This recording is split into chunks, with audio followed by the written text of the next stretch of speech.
Salutations chers amis. Aujourd'hui, nous allons continuer à étudier la vie du réformateur suisse Ulrich Zwingli, alors que nous poursuivons notre étude du merveilleux livre « La tragédie des siècles » d'Ellen White. Zwingli était un fervent défenseur de la parole de Dieu.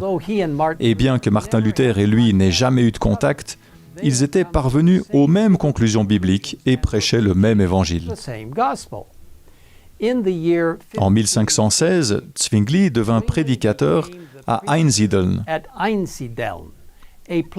un lieu connu pour son sanctuaire de la Vierge Marie. Chaque année, des pèlerins s'y rendaient avec la promesse d'obtenir une rémission complète de leurs péchés. Zwingli prêcha vigoureusement contre cette pratique, déclarant « Quelle que soit la contrée de la terre que vous habitiez, Dieu vous entoure et vous entend. » Pour beaucoup, ce message n'était pas le bienvenu, mais d'autres étaient heureux d'entendre parler de la rédemption par le seul Christ. La vérité se répandit de bouche à oreille dans tout le pays, et bientôt le nombre de pèlerins diminua considérablement, ainsi que leurs offrandes monétaires.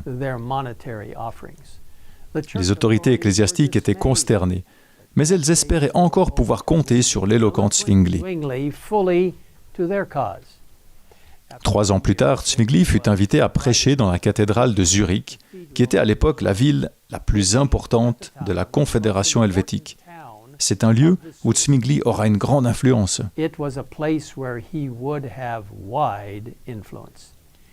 Il commença son ministère en ouvrant les évangiles, en lisant et en expliquant la vie, les enseignements et la mort du Christ. On nous dit qu'il présenta la parole de Dieu comme la seule autorité infaillible et la mort du Sauveur comme le seul sacrifice suffisant. De nombreuses personnes de toutes classes sociales affluaient pour l'écouter, mais les moines commencèrent à entraver son travail et à condamner ses enseignements. Alors que les enseignements de Luther progressaient en Allemagne et au-delà, et ceux de Zwingli en Suisse, la vente d'indulgences était encouragée par Rome. Chaque péché avait son prix, et l'on donnait aux acheteurs toute liberté de se livrer au crime, pourvu que le coffre-fort de Rome restât bien garni. Les deux mouvements suivaient une marche parallèle. Rome offrait le pardon à prix d'argent et les réformateurs le pardon par Jésus-Christ. Zwingli prêcha avec zèle contre la vente des indulgences et les frères qui tentaient de les vendre durent bientôt quitter la Suisse. Tel fut l'effet de la prédication de Zwingli. En 1519, une terrible peste, connue sous le nom de la Grande Mort, se répandit en Europe, y compris en Suisse. Zwingli tomba gravement malade, mais le Seigneur le guérit et il put recommencer à prêcher avec ferveur.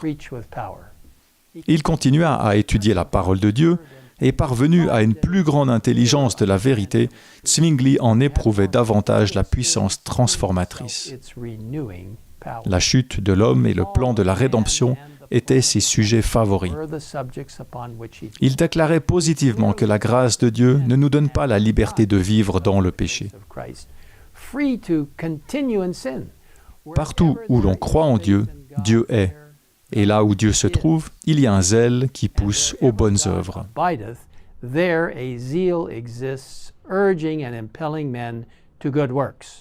Les attaques répétées de l'Église contre Zwingli ne firent que renforcer la cause de la vérité. Finalement, les autorités ecclésiastiques décidèrent d'organiser un concile dans la ville de Baden, où Zwingli présenterait son point de vue et où certains des érudits les plus respectés de l'Église le réfuteraient. Les autorités étaient sûres de gagner, car elles avaient non seulement choisi le lieu de l'affrontement, mais aussi les juges qui allaient accorder la victoire à l'une des deux parties. Elles pensaient que si elles parvenaient à mettre Zwingli entre leurs mains, elles veilleraient à ne pas le laisser s'échapper, comme cela s'était passé avec Luther. Connaissant l'histoire de ceux qui avaient été tentés contre Luther et craignant pour la sécurité de leur pasteur, le conseil de Zurich interdit à Zwingli d'assister en personne à cette réunion. 2 hommes de Dieu furent choisis à sa place. Eucolampade et Haller furent choisis pour représenter le réformateur, tandis que Eck, le porte-parole de Rome, était secondé par une armée de savants docteurs et de prélats.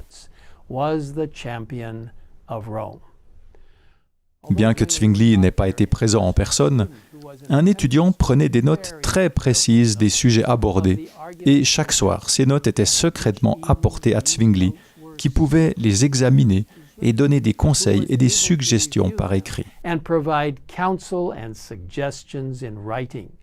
Ces lettres étaient secrètement rapportées aux deux hommes qui le représentaient et qui pouvaient ainsi présenter le lendemain des réponses bibliques aux arguments qui leur étaient opposés.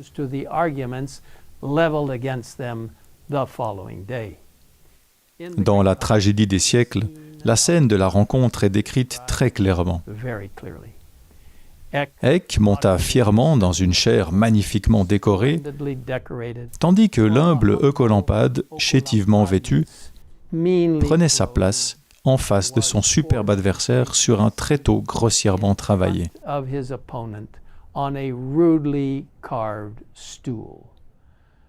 Le contraste entre les deux était frappant.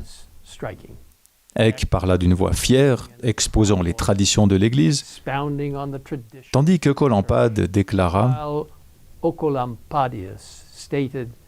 Je ne reconnais pour règle de foi que la parole de Dieu. »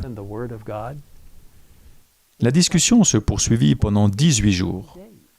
À la fin, les papistes revendiquèrent la victoire avec une grande confiance. Cependant, les fruits ont montré les vrais résultats. La dispute constitua une forte avancée de la Réforme, et peu de temps après, les villes importantes de Berne et de Bâle se déclarèrent du côté de la Réforme.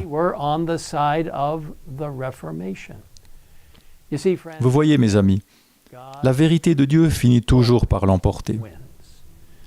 Quelles que soient les circonstances actuelles, nous pouvons être assurés que la parole de Dieu est digne de confiance et vraie. Elle nous révèle la vérité sur Dieu et sa voie de salut. Et maintenant, je vous invite à prier avec moi. Merci, Père, pour la fiabilité de ta parole, de tes instructions, de tes conseils. Merci de nous permettre de compter dessus complètement et pleinement, sans réserve.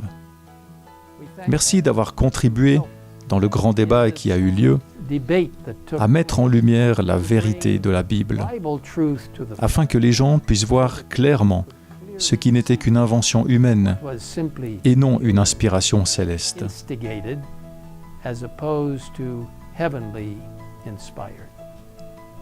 Aide-nous à lire ta parole, à la méditer, à la partager et à la proclamer par le biais de la puissance du Saint-Esprit, comme l'ont fait les réformateurs. Nous te le demandons, au nom de Jésus. Amen. Amen.